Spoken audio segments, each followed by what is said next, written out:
All right, we have Nathan Marzion coming back onto the show. Nathan, he's kind of been blowing up lately. As I was just telling him off camera, I've been seeing him on the news a lot lately. It's wild the journey you've been on. So, Nathan, I appreciate you carving some time out of your schedule to come back on. How are you doing?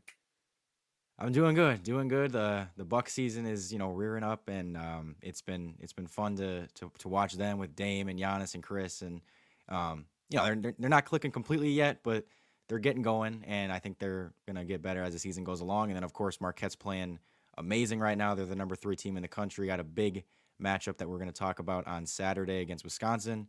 So Yes, very sir. exciting time for Milwaukee basketball. It's a fun time. Well, I mean, you have most of the things right in your teams. That obviously it's unfortunate that you're a Cub fan. But yeah, before we get our preview, I just want to get your quick thoughts. Craig Counsell going to Chicago. What are you thinking? As a Cubs fan, I'm very happy, but I Yeah, understand. Like, I do feel bad for Brewers fans because I'm like, they didn't deserve that. Like, he had been so loyal to Milwaukee and had talked about his loyalty to the town and everything because he's from there. And so, like, part of me being from here is like, okay, that's, kind of a crappy thing to do. But at the same time, I was like, hey, the Cubs, I've been saying they needed a new manager, and Council's one of the better ones. So I was like, that's, awesome for them to get him. And I can understand Brewers fans' frustration though because they definitely kind of got screwed on the deal. sure. No, but what I've heard, I'm not acting like I'm super connected, but sounds like the Brewers didn't really make as hard as a push as they could have to bring in Yeah. Craig Counsell. So it seems like they're No. they're they're trying to save some cash, and Yeah. But that's at the you're gonna same get burnt time, every now and then. yeah. But at the same time, again, from their perspective, I'm trying to put myself in the Brewers fan Oh, perspective and be like, 100%. I like even if he left, like I think people wouldn't have been mad at him for just leaving, but for him to go to Yeah. the Cubs is like the ultimate Oh yeah, stab in it's the salt in the back. wound. Now Yeah. again, for me, I was cracking up at it. Oh, I was like, this is great. he's a Come great win some World manager, Series man. here. Yeah. Oh, absolutely. Yeah. No, he's as So good as it gets. But the one thing I do question, and we won't take too long here, but the one thing I do question is Craig Counsell. He really had a great locker room, great chemistry. Once you move to the big market in Chicago, you're going to have guys who are making more money, more egos you have to deal with. Can he recreate that culture that he created in Milwaukee? That's my big question moving yeah. forward. No, absolutely. That's a So very good point. And hopefully, like, that's a good sign, I think, that he has done it in the past. Now, it's going to be harder in Chicago, but because we do need that, we don't want just a yeah. bunch of big, because we're going to be signing the big names. We get it. We have all the money. It's like we're going to be getting a bunch of big names together, but you got to make it all work. So I'm hoping he can, create that culture in Chicago like he did in Milwaukee. Yeah, and last year, my rapid fire round with you, I asked you who's the best player in the NBA. I want to ask you that again before we get into our preview. Who is the best player in the NBA right now?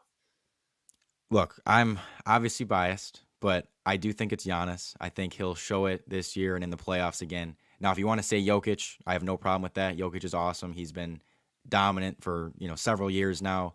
I think him and Giannis have kind of been the two best for at least a few years. So I have no problems if people want to say Jokic. I think those are the only two, though. If you say Curry, I'm like, I can't put him above those two. If you say, Durant, Embiid, Luca, and like there's no other people that I think are on that tier. So those are the two to me. I think they're just the most consistently dominant, making the biggest impact. Jokic's passing is unbelievable. So like I respect Yeah. the heck out of him. But Giannis makes up for that on the defensive end, and he does it on both ends of the court. So they're both good at different things. They're both wildly different players, but it's got to be one of those two. And I'm of course going to go with my guy Giannis.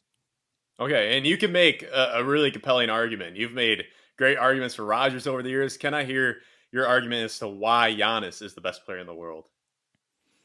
Again, both sides of the court. So that's a huge thing. Obviously, like you look at if you're comparing him and Jokic, is Yeah. Jokic is the difference between Jokic and Giannis offensively bigger than the difference between them defensively? I don't think so. In my opinion, yes, Jokic is the better passer. He is the better offensive player, but I don't think it's by as big of a margin as how much Giannis is better than him defensively, where Jokic is a average-ish defender and Giannis is one of the better defenders in the league. So I think when you take into account both sides of the court, it's Giannis, and I just think scoring dominance wise, it's Giannis. I'll give I'll give the passing stuff to Jokic. I'll give the overall, running the offense through him. It's going to work more because he's just that good of an offensive player and has the insane basketball IQ and all that stuff. That goes to Jokic, but I just think taking everything into account, I'm like, I got to give a slight edge to Giannis. And I don't know. It's another thing where if I'm going into the finals, like I want Giannis, man. I want the guy that I think can put up 50 points in a finals game and be that dominant, and then also have 5 blocks in the same game as he did in Game 6. It's like he can do it on both ends. Yeah, no, understood. That's a solid argument. I will respectfully disagree. I am going with the Joker, especially what he did in the playoff run. But no, you are a very level-headed sports fan. I appreciate your take there. So let's dive right into the Marquette Wisconsin game, and give me your general thoughts to Marquette season so far. I am so happy with what I've seen so far, man. Like, it's last year we didn't start hot, and throughout the season we got better, and they ended up completely, exceeding everyone's expectations. They won the Big East regular season. They won the Big East tournament. Won a tournament game, which I know wasn't a huge accomplishment being a 3 seed or a 2 seed, but still, for a team that hadn't won a tournament game in 10 years, like going into the season, if you would have told us we're going to win a tournament game, we would have been thrilled. 100%. And they did that. And so lost to Michigan State. Like, that was a rough end to the season to lose in the second round as the 2 seed, but it's Tom Izzo, all that.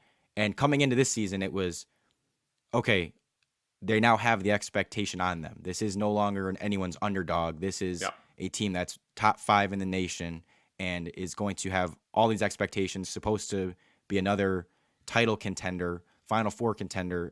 And so far it's been, they had an insanely tough, I think the toughest of any Power 5 team or Power 6 team in the nation so far schedule. And they've been awesome. I mean, they only have the one loss to Purdue, which was a 3-point loss, and they came back and clawed their way back in that game. They blew Kansas out of the water, which was unbelievable. They beat UCLA in a game that, Kolek really struggled. They beat Illinois on the road. It's been as good as you could have expected from this team. I mean, we all kind of expected, okay, they might lose that Illinois game. They'll probably lose to Kansas. And it's like, no, they beat Illinois. They killed Kansas. And then they hung with Purdue as well in a game that, they have Zach Edey, who's just very hard to stop when you don't have much size on your end. So it was a tough matchup for us, and it's like they still hung in that game. They could have lost that game by 20, and they almost came back and won it. So it's been awesome. I just love how they're looking. And both sides, like, they've amped up the defense a little bit, which was a question mark coming into the season of, just can they get enough stops? And they've been forcing a ton of turnovers. And it's like, even when the offense has struggled a little bit, the defense has picked it up. And you've had several guys stepping up outside of the big 3. We've seen Sean Jones step up. We've seen Joplin step up in a game. We've seen Chase Ross step up. It's been very, very fun. I love how they look.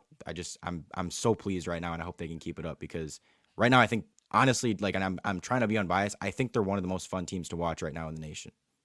Oh, I totally agree with you. And something that blows my mind is the attention to detail. Shaka, we talk about Wisconsin, Virginia, UCLA, those teams who really don't beat themselves, take care of the ball. Marquette plays high tempo. They play, with the chaos, the deflections. And they right now are averaging I have the stat here, 8.6 turnovers per game right now, which is 6th in the country at their pace, which is absolutely nuts. Wisconsin is averaging 10 turnovers per game, which is 43rd in the country. I don't know if we've ever seen that in our lifetimes, where Marquette is averaging fewer turnovers per game than Wisconsin. Shaka literally has them playing out of a movie. This looks like a movie, the way they play so hard, the way they play together. The attention to detail is what really has been blowing my mind. Marquette works to get good shots on offense. They'll push it in transition when it's there. They are a well-oiled machine. So what do you think about the turnovers statistics I just laid right there? Yeah, dude, 100%. Like, it's remarkable. They're the 6th fastest tempo offensively in the nation. And yeah, as you said, they are, did you say 6th in turnover? 6th? Yeah, 6th. Yeah. At least turnovers per game. To be 6th in fewest turnovers and 6th in fastest tempo is just absurd. It's nuts. And I mean, and the thing is too, they haven't, offensively, they've been so good, and they haven't even shot the ball well. I mean, their last five games, they've shot 29.6% from 3. They were 31% in their last game against Southern. They were 29% against Purdue, 24% against Kansas, 32% against UCLA, 29% against Illinois. None of those games, they shot really well. And especially that Kansas game, I went into that Kansas game and I was like, they're probably not going to be able, because of Kansas's size and how good they are defensively, they're probably not going to be able to thrive around the rim and in the paint like they usually do. Like they rely so much on their 2-point percentage. And I was like, Sure. they're probably not going to have that. And I don't trust the defense to really hold Kansas down. So we're probably going to need to hit a bunch of threes to get this game, to be in this game. They shot 24% from three and blew out Kansas. And I was like, this is unbelievable because they were still able to do whatever they wanted down low. And then on the other side, the defense stepped up and played really well against Kansas. It's like it's all been so great, and that's without them shooting well. And yeah, the turnover stuff is going to be huge. I think that was the number one thing I have for the key to the game is who kind of is able to win that turnover battle, because Wisconsin's been good with it. Like they've been good winning the turnover battle. Marquette's been great at it, and Yeah. it is something that Marquette very much relies on because again, we're not a great rebounding team with our size. So we give up some offensive rebounds, but we make up for that by turning you over and not turning it over on our end to save those possessions. And so that's what they rely on. If they're not able to force any turnovers against Wisconsin, that could be something like I would guess if Wisconsin wins this game, it's because they just controlled the ball and, were able to control the pace and got some offensive rebounds, and Marquette just wasn't able to generate those extra possessions, and Wisconsin just gets more shots, and therefore they win the game. So last year they turned over Wisconsin like 15 times. Like they were able to speed them up a little bit. And I Yeah. know that's easier. That's easier to do at home than on the road. So it's going to be a tougher, task to do that in Madison, but I still think they're capable of speeding up any team right now. It seems like they've, or just turning over any team. It's not even like defensively, they have one of the slowest paces actually. I think they're 355th in defensive pace. So they let you kind of slow it down offensively, but they're just so good at guarding their guys. And as you said, 100%. just connect, like the connectivity and everything just being a well-oiled machine defensively. They force those turnovers still. Like they are so good at doing that, and I just trust that they can do it pretty much against anyone. So hopefully it can keep up and they can get some easy points on the fast break on Saturday. Yeah, and I will say last year, both you and me, we did predict Marquette to win, and Wisconsin ended up winning in overtime. And for people who don't remember, Wisconsin, I believe, had around a 15-point lead at halftime. Chucky went down, Marquette came back, and then it was really when Chucky came back, it was anyone's ball game. Wisconsin made the plays to win, and they did. I will say they did handle Marquette's pressure pretty well. But this year, despite a lot of and they did turn the ball over 15 times, but they were scoring right with Marquette, and they put up Yep. almost 80 points. But this year, kind of, and we're going to talk about Wisconsin here. Wisconsin brings back everybody outside of Jordan Davis. And Wisconsin last year looked pretty good prior to Tyler Wall's injury. They were 14th in the country in January. Wall goes down, and they looked terrible the rest of the season. Wall comes back. He had no athleticism when he came back, and things just fell apart for Wisconsin. But they were looking good, and they looked good in that game against Marquette. They looked good before the injury. So then you return everyone from that team outside of Jordan Davis, who right now is shooting 22%, averaging 10 minutes per game and 2 points per game for Illinois State right now. And he was starting and getting overtime minutes against Marquette last year. So you take out Jordan Davis and you plug in AJ Storer, who's all Big East freshman team last year, 40% three-point shooter, 6'6", 40-inch vertical. And then John Blackwell is looking like he might be a contender for Big Ten Freshman Player of the Year. They have much more talent, Wisconsin, this year than they did last year. But it's kind of the exact opposite of Marquette, where they're not meshing. The chemistry's not there. I worry about some potential internal things because with the returning pieces, with the new pieces in, I know it takes some time to figure it out. But it doesn't make sense for me when they just don't, they're not flowing at all like Marquette. Marquette's that oiled machine. Wisconsin, they look tight out there. They don't look together. It looked better in that tournament in Fort Myers, but especially against Providence. Providence is a good team, but they're not a world beater. You should not be getting blown out by Providence. So I think Wisconsin's got a lot more talent than they did last year, but it's the exact opposite as Marquette.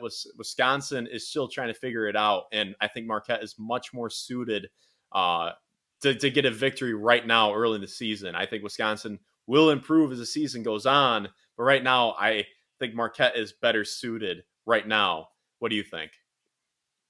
Yeah, and I mean every single main rotation player for Marquette was there last year. They don't Yeah, have anyone that's interchanging. They don't have any, as you said, AJ Storr, great addition. Like he's going to be awesome there. But it's going to take time to kind of figure that whole thing out and become that really become, gelled and connected offensively and defensively. So I completely agree. And again, that's something that's been so clear from watching Marquette this year is you can just tell these guys have played together for a long yeah, time because it's so easy for them. It's all clicking, and I think that makes them so tough to beat this time of year, right away in the season when other teams yeah, aren't yeah. that way and other teams have new players coming in. So, that's a very good point, and I'm hoping that we see some of that. We see that come to fruition on Saturday. Um, and yeah, I mean, again, Store is going to be really good. And we've seen Chucky Hepburn. He went off against us last year. Like we're going to have to contain him. And look, I'm gonna say, and this is again biased Marquette fan perspective. I think last year's game was a little bit of a fluky shooting performance from Wisconsin. I think that, and they did beat us. Like they beat us handily. They were not completely handily, but they were up quite a bit in the first half, and we clawed our way back. But that was partially because Chucky was out and all that. So not making any excuse, but that I don't see that continuing or happening again this year. Wisconsin's not known as a lethal 3-point shooting team, so I'm expecting them to shoot more closer to their average from three, and that will prevent them, I think, from being able to keep up with us like they did last year offensively. So, Sure. um, I'm looking forward to hopefully some revenge and getting a dub in Madison. Sure, and I'm gonna disagree with you. My gut feeling right now is that it almost feels like Wisconsin's due for a good shooting performance, where they have proven shooters in the past, such as AJ Storr shot 40% from three last year. He's shooting 23. Chucky Hepburn shot 40% last year. He's shooting 30% right now. You have Max Klesman shot 38% from three last year. He's shooting in the 20s right now. So for me, it almost feels like Wisconsin is kind of due for those guys who've proven in the past they can shoot. Connor Sejan, he's another proven guy. He's the best shooter on the team. He's shooting 18%. I feel like eventually there's got to be a game, and we saw it against Virginia where they piece it together. There's got to be a game where they figure it out and the shots start falling. I feel like they're kind of due because in the previous few matchups against Marquette, 3 of the 4 matchups, Wisconsin scored, I believe, 89, 77, 76, and 3 of the last 4. And then the COVID year was a slower game. But we've seen Wisconsin shoot well these last few years against Marquette. I think Wisconsin is due for a good shooting performance, and I think it's going to happen Saturday. I just think they have too many proven guys, too much talent this year for them just to continue. And if they continue, that's kind of mind boggling. But yeah, they've been awful so far shooting wise. Like Marquette has had Joplin, they've had Kolick, they've had Cam Jones shooting lights out percentage wise, and then everyone else has kind of been like terrible shooting. Wisconsin, everyone's been bad. They have some guys in the past, but that's kind of what I talk about is, it's that difference. I think Greg Gard and both Shaka Smart are great X and O's coach. I think both of them are great. But the big difference between the two is that Shaka is a guy that instills confidence in his players. He just the cohesion, everything we've been talking about. But I see Marquette players playing confident. I see them playing freely. And I don't see that with Wisconsin. I think that has something to do with the percentages. I think they're afraid to make a mistake. They're afraid to miss and get pulled or whatever. But I feel like eventually the shooters, even whatever's going on in their minds, eventually they got to start hitting. What do you think? Hey, look, as my friends and I have been talking about the game all week, and we're all like, man, there's part of us that's just scared that it's going to happen again, that we're going to get into this game and be like, of course, Wisconsin is 7 of 10 from three to start this game, and we're losing, and it's just like here we go again. But I don't know, and it will come around for them. Obviously they're not going to be as bad as they were this year. I just think last year's game where I don't remember what exactly they shot, but I just know it was a high percentage, especially in that Yeah, it first was. half. And Chucky was making some ridiculous threes. Like all credit to him. They were, he tough shot maker, but it was just like, come on, like I feel like this is a little bit of an abnormal shooting night for them. And so I just think in this specific game, it won't be that high, which again will prevent them from being able to keep up with us offensively. And I do think we're also due for some positive shooting regression. As I said, our numbers have been low lately. I know the main guys have shot pretty well, but even lately they haven't been quite as good. And then none of the role guys have really made a ton of shots. But I just think even my thing is this: if Marquette doesn't shoot well, I think we're the much more dynamic team that will find other ways to win this game. Whereas I think Wisconsin almost has to shoot well to win this game, in my opinion. Because I think if they don't, I don't see how they keep up. I don't see how they speed us up a ton or not speed us up or slow us down a ton to really change the outcome of this game. Like, I think it's going to come down to them needing to make shots. Because again, we will let them play a slow game offensively, but we're either going to turn you over or usually force you into some outside shots. So that's what you're going to have to do. I don't, again, if they can hit those shots, tip your cap to them. But I'm not, like, again, going into this game, I'm not any more worried about if Marquette doesn't make their shots, what are they going to do? Because I thought that against Kansas, I was like, man, we have to make our shots in this game because they're going to win the rebounding battle. They're going to, they're going to score points against us. We have to make our shots. And again, they shot 24% from three and killed Kansas. So I just trust that this team, and with how Shaka is coaching them and how bought in they are and how connected they are, no matter how this game plays out, as long as we're able to play a little bit of our game and get the tempo going a little bit, force some turnovers, I think that no matter how well they shoot, they will be able to win this game, and they'll be able to find other ways to score and thrive, down low as they have been most of the season. Yeah. So how you give me some of your keys for the game for Marquette? So I already mentioned, turnovers, and then the other thing will definitely be rebounding, which I've already touched on a little bit, but Marquette's not a great rebounding team, just don't have much size. Only 3 rotation guys over 6'5", which are Oso, Joplin, and Ben Gold. And I mean, their second leading rebounder right now behind Oso is Tyler Kolek. So it's pretty crazy. Yeah. I mean, they just aren't, they're not a fantastic rebounding team, and Wisconsin is a good rebounding team. Again, they have more size. They start 3 guys that are 6'7" plus. Crowell, I think, is averaging like 8 a game. Wall is averaging 5 rebounds a game. So, that will be huge, just again, because if you aren't able to turn over Wisconsin and they are able to control the pace, control the ball, you're not gonna be able to let them get extra possessions, because if you're not getting those extra possessions off turnovers, it's just gonna be too many shots for Wisconsin for Marquette to possibly keep up. So that will be a huge thing, is just not letting them control the glass. And then who else besides the big 3 steps up? We've seen it in several games this year. We've seen other guys step up. Against Kansas, it was Chase Ross and Sean Jones. And then against UCLA, it was David Joplin when Kolek was not playing well, and someone else had to keep the scoring up and keep us in that game, and it was Joplin. And then Kolek came around late in the game and ended up winning that game. But other guys are going to have to step up. It can't just be those 3. And I mean, I trust that some guys will step up, because again, this team has played well consistently all season. There's been several guys that have done that.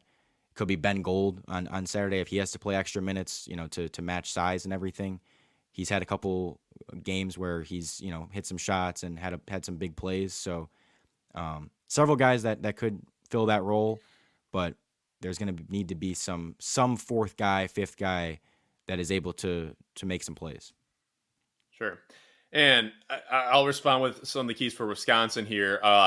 One, and this goes for every team that plays Marquette this year, sit on Cam Jones and Tyler Kolek's left hand. I just made a video about this, but both those guys, for as great of players as they are, they really don't like going to their right hand. And anytime they go to their right, you can expect a counter for them to finish left off a spin usually. So Wisconsin has 2 pretty good perimeter defenders. I imagine that you'll have Max Klesmit guarding Cam Jones, and you'll have Chucky Hepburn guarding Tyler Kolek. And those are Wisconsin's 2 best perimeter defenders. And I think that you have to force them to their right hand, because there's teams that do it better than others. But Illinois, I'm not a big Brad Underwood guy. I think he's a bad coach. I think Illinois is a very poorly coached team. If there's any Illinois fans, I do not apologize to any Illinois fans watching this, but I can't stand Brad Underwood, but that's another story. They just let Kolek get to his left hand every single time at will. It's easier said than done. It sounds like grade school basketball. I coach 7th graders or 8th graders. When the other team has the best player, I say, hey, force them to their weak hand. it's easier said than done, but it has to be met with some resistance. They cannot get to their dominant hand without resistance. And then my other point is David Joplin. He really enjoys his right hand, but you want him to put the ball in the court. You do not want to leave him open for a shot. Make David Joplin beat you off the bounce. If you lose him, he'll put up a game like he did against DePaul last year where he had like 28. Make Joplin beat you putting the ball in the court. And then on the other side, Marquette has a really strong defense.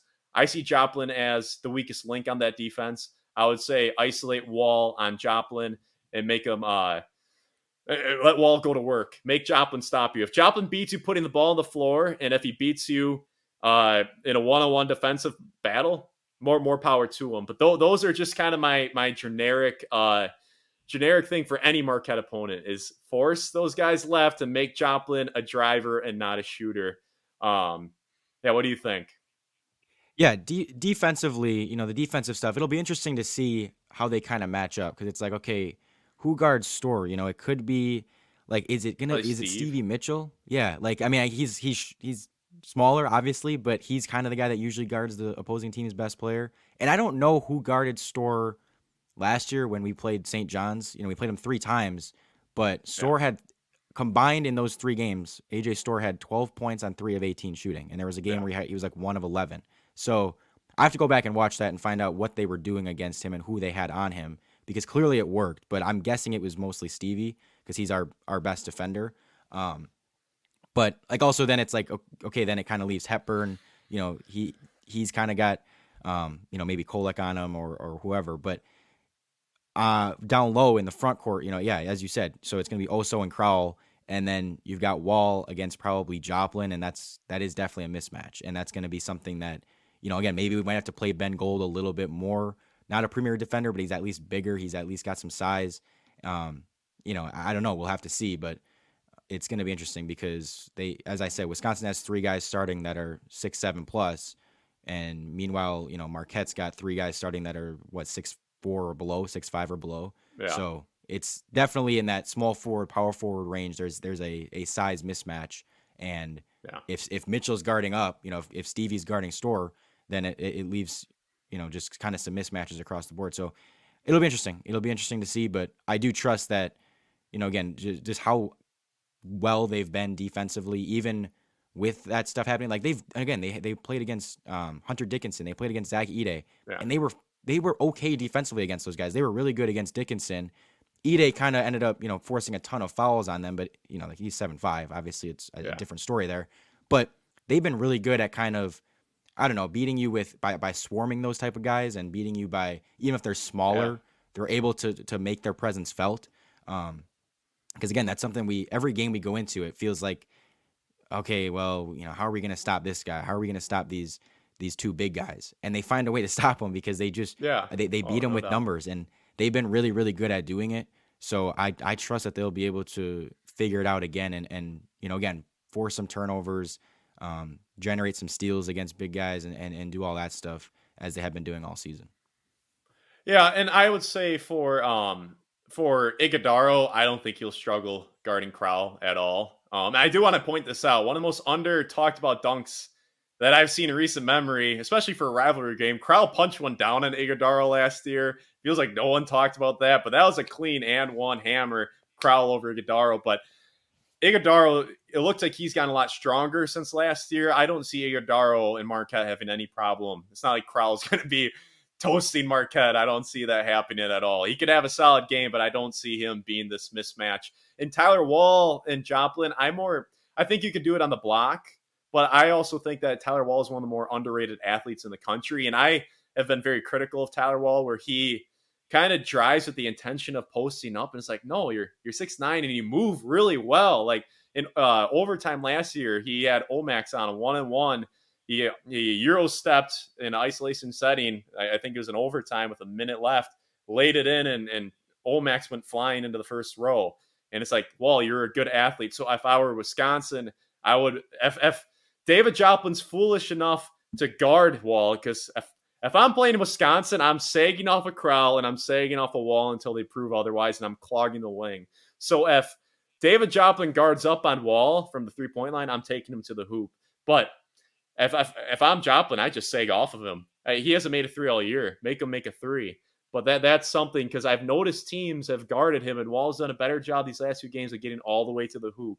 And yeah, I think that's the one matchup that I think Wisconsin has a clear upper hand. And then going back with AJ Storr versus Marquette last year, it that is useful, but at the same time, I think that the systems of St. John's and Marquette or St. John's and Wisconsin are just so different, where there's a lot more post touches with Storr at Wisconsin, where perhaps he can take advantage of his height more so at Wisconsin than he did at Marquette, playing more.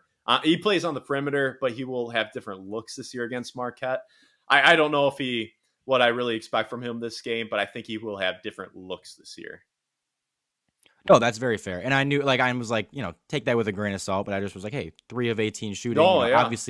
Obviously we did something right against him. And, 100%. but again, yeah, it's a different team. It's a different system. I totally get all that. And yeah, I mean, going back to what you said with Wall and Crowell, yeah, I'm not worried about those guys, killing us offensively. It's more kind of on the boards and stuff. Like, again, if you've consistently got those two down low, and we've just struggled, because we don't have that many 6'9" plus guys. Like, we just have struggled to sometimes with the rebounding. And so that's a little bit where I worry about it. But again, we've found ways to make up for that in other areas. So I trust that we'll be able to do that again.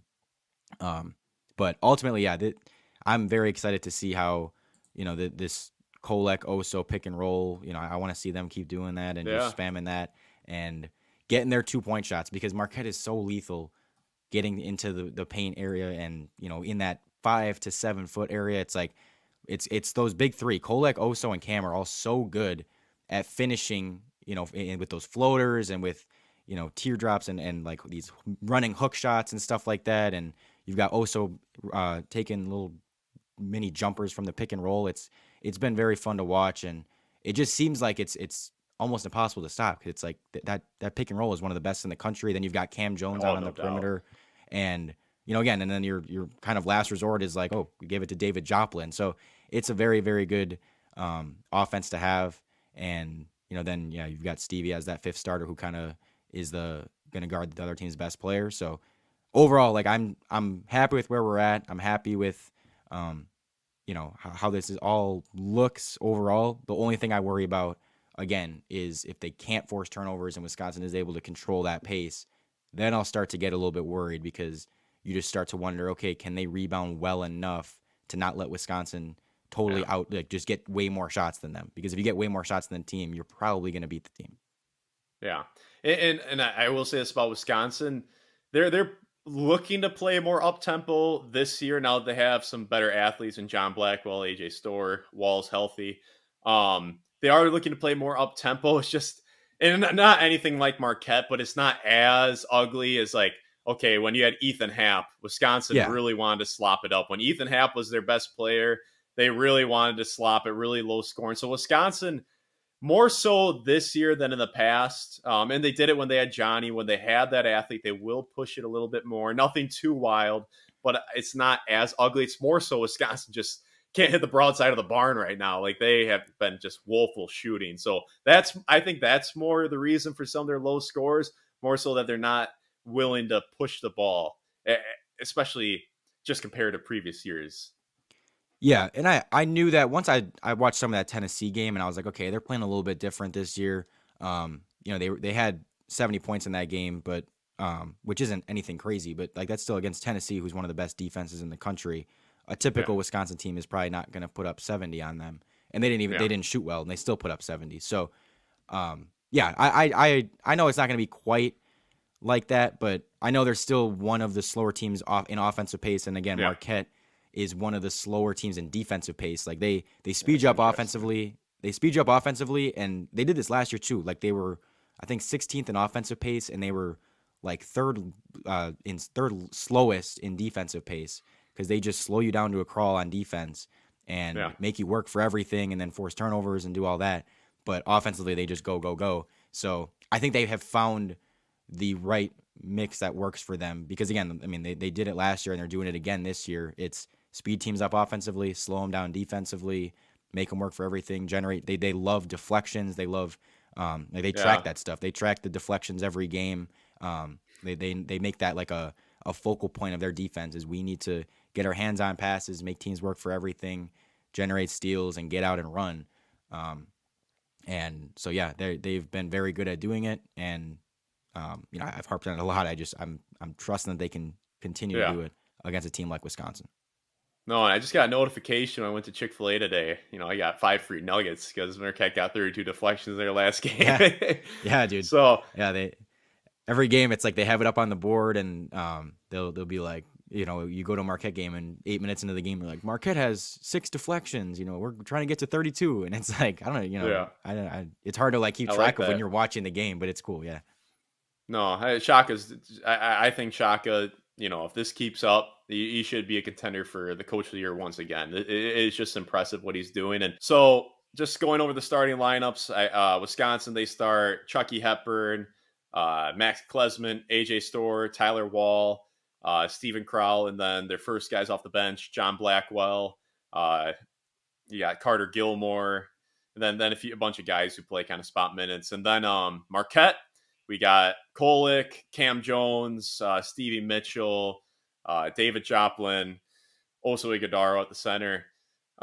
Just tell me, like, I list off those starting lineups. Is there a matchup in particular that you're excited to watch? Is there any advantage you see either way?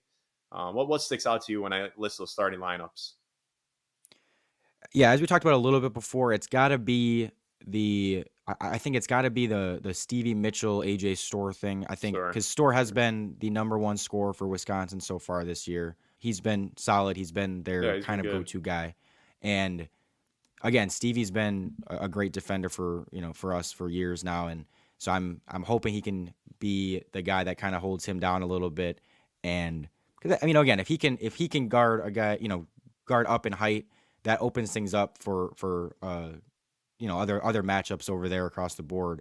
I think that would definitely help us, and it's going to also come down to okay, who guards Chucky as well, because that's the guy that killed us last year. If Mitchell's guarding Storr, then is someone able to contain Chucky? And it's probably gonna be either Kolek or Jones, probably Kolek. So, and Kolek's not a bad defender; he's been pretty good on defense. So, I think Yeah, if Mitchell is able to guard Storr, that is a plus for us, because then you don't have Jones or Joplin guarding AJ Storr, which would be, I think, a clear matchup disadvantage. And so that'll definitely be something to monitor there. And then I think Oso has to hopefully dominate the Crowell matchup as well. I think that one is going to be that's when you're relying on Marquette to have the advantage there, because Kolek and Hepburn, yeah, Kolek's better, but Hepburn is also a good player. But Oso's better than Stephen Crowell, and he needs to show it. He needs to be a force in this game, and I hope he is able to dominate. yeah, yeah. And the matchups for me, as I mentioned earlier, I'm really interested in seeing the defense Chucky plays on Kolek, because he's a good defender, can move his feet well. Same with Klesmit. And I'm not going to just list everybody, but then Wall and Joplin, I think that's the one where Wisconsin has the edge. And then one that won't happen much, but I will be interested to see. Kamari McGee for Wisconsin. He's the short backup point guard. He's like 5'10". And then Sean Jones. Because Sean Jones is one of the fastest players in the country. And McGee's not as fast, but he's a guy who can really D up really well. So when he gets in for his 5-10 minutes, I'm kind of excited to watch those 2 5'10" quick guards go at each other and see if McGee can keep up defensively in front of Sean Jones, because I think Jones, Shaka said that Jones is the fastest player he's ever coached. So that's a matchup that very random, but I'm excited to see if they get to pair up. No, for sure. I haven't watched much of Kamari McGee, but I know, yeah, Sean Jones is like our Energizer bunny. He's like sometimes he's almost too fast. He gets a little out of control sometimes, but he's so fun to watch because he gets to the rim and he's flying around on defense and he's just doing all those little things. So he's been very fun to watch. And yeah, I know when you ask for a matchup, it's like right away I also kind of started to just want to name off everyone, because I'm like there's a lot of good matchups in this. It's like I know the whole Mitchell versus AJ Storr thing, Kolek and Hepburn, also and Crowell. Does like how does Wall, or who defends Wall? Like there's just a lot going on there that I'm excited to see. But again, I kind of like Marquette across the board here. Overall, when you take everything into account, I do like how we overall match up. The only question mark to me is the wall thing. But I'm pretty confident that Chucky won't have as good of a game as he did last year, and I'm confident we can hold Store down enough to be able to outscore them on the other end. Yeah, and something that I just love about Marquette this year is the change of pace that Sean Jones and Chase Ross bring to the table, where you have the starting lineup is fantastic. The chemistry, the talent, the skill, they're great. But I see one plus level athlete in the starting lineup, and that is also Iguodaro. Then you bring in these two high level athletes in Chase Ross and Sean Jones with fresh legs. That's their, because the starting lineup, they're fine defensively. They're good defensively. But then you bring in these two Energizer bunnies who are freak athletes who are getting after you, picking you up full court. That change of pace is elite. That is the kind of change of pace that can take Marquette very far come March. I think that change of pace needs to be talked about more, because it's not often you get to bring in two guys like that who can really D up to their extent. So and Marquette fans, and you're not going to like when I say this, I actually think Wisconsin has 2+ athletes in their starting lineup with Store and Wall. I see Marquette with 1. And then I see off the bench, Wisconsin has 0+ athletes off the bench. Everyone's just kind of neutral.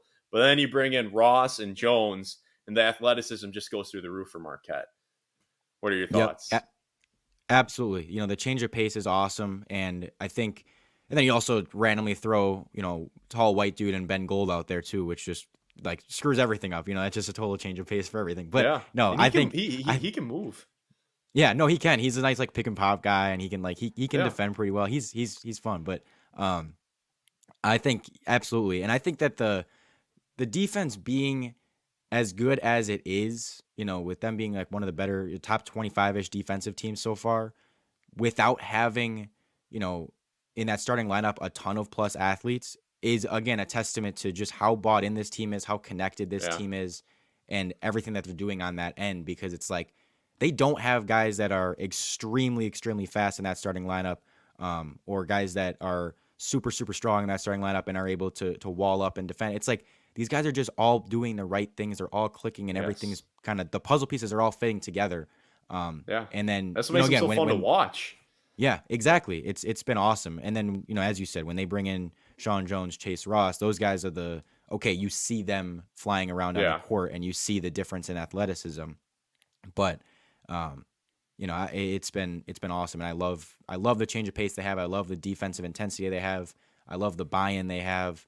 Shaka is just getting, it's like Shaka's getting every single ounce out of every single player on this team, and it's so different than what we saw with Wojo, where it was the opposite. It's like they had all the talent in the world most of these years, and they just never could get enough out of it. Like they never maximized their potential. And it's like Shaka is maximizing every single thing that he can with this team on both ends of the court.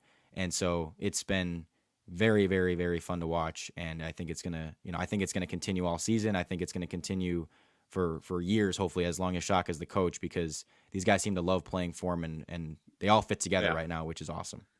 And that's the thing, where I was curious, you know, when he came in that initial wave, when he had Morcell and Justin Lewis, you had that initial wave of all the energy coming to the program, all the guys fired up. I was curious, what would that look like come year 3, year 4? But they look more energized than ever. There was no honeymoon effect. The energy is plugging right along. And I can't say enough about Shaka.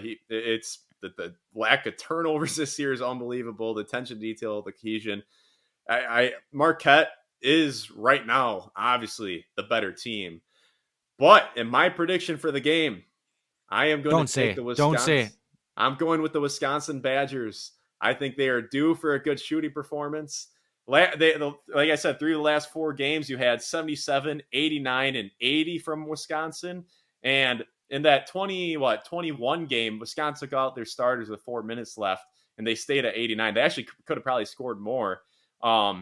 Wisconsin, for whatever reason, wakes up well for this game. In recent memory, a few years before, it was the other way, where Marquette was the one who was hammering. So you gotta remember, this is Wisconsin's Super Bowl. So yeah, no, they always give that to us. Yeah. And last year it was so ironic, because that ended up being the game that was giving them any chance of the tournament at the end of the year. It was just, we beat Marquette. Exactly. And I'm like, we sucked, but we beat Marquette.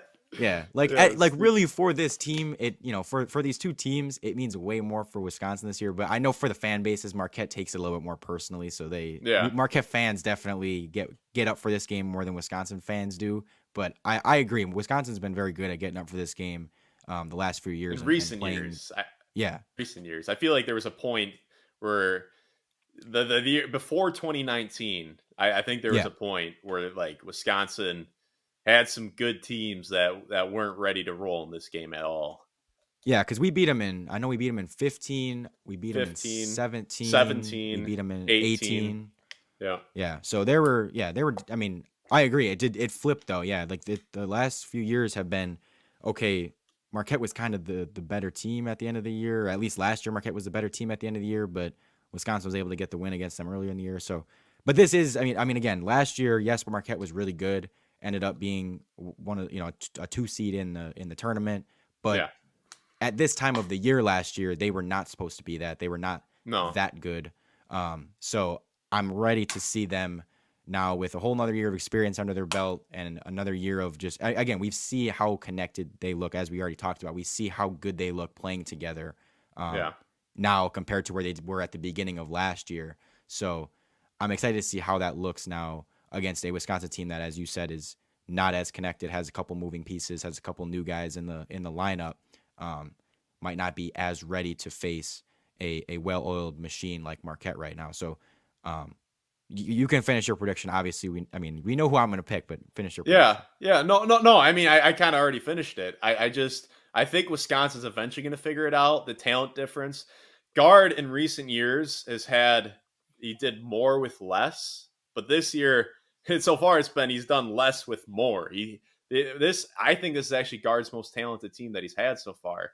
I think they have the potential to be the best team Guard's had, but until they can shoot above whatever, shoot in the 30s from three and just kind of figure the attention to details, the little things, rotations, the ball screen defense. Like, yeah, Marquette, they're the better team right now. They are a well-oiled machine.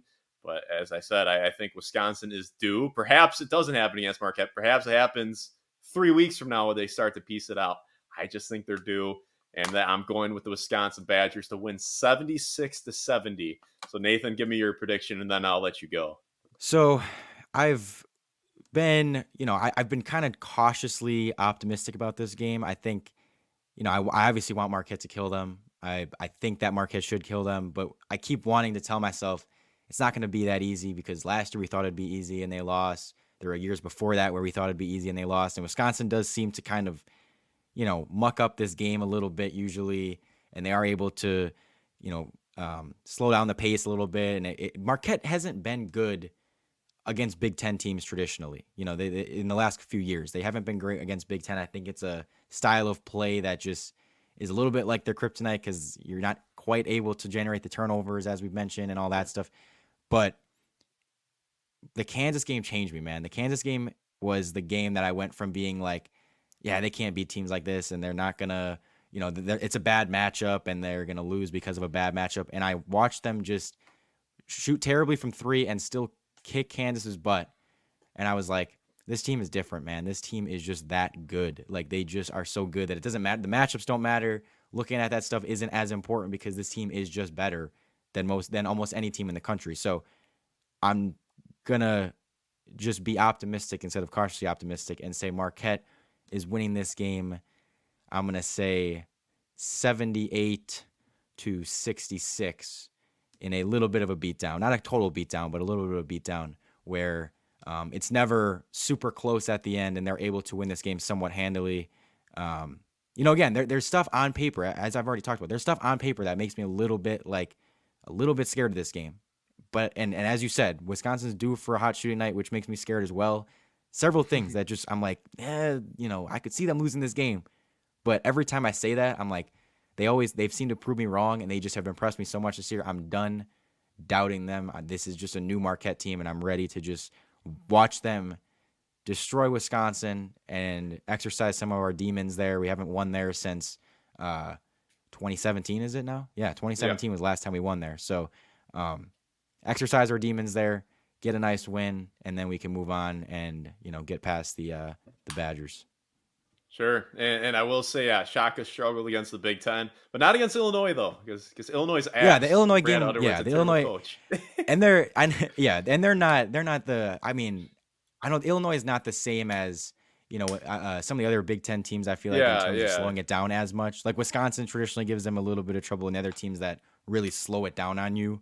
But they No, look Michigan great. They look State, good in Purdue, Illinois. and Wisconsin all kind of Yeah, they all kind of yeah, have that attention to detail, limit your mistakes kind of mentality more so than Illinois. I don't think Illinois yeah. is yeah. They And don't I do the little things as well. And I will say too, even that Illinois game, they did win and it was good and everything. It was a great win. But it was one of our uglier-ish wins of the season where they didn't look Yeah, great. Kolek played amazing and Kolek kind of carried us to a win there.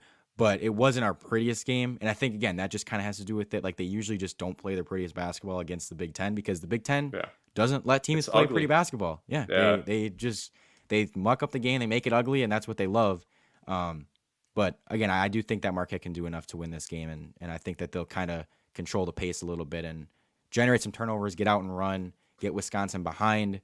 And I don't think Wisconsin playing from behind is their ideal spot to be in, especially considering they haven't been a good three-point shooting team and they don't play fast, all that stuff. So get them behind, and we should be in good shape. Good deal. And Nathan, thank you again for spending 52 minutes with me here. Had a blast talking with you. And yeah, looking forward to staying connected along the way. Absolutely. Go Marquette.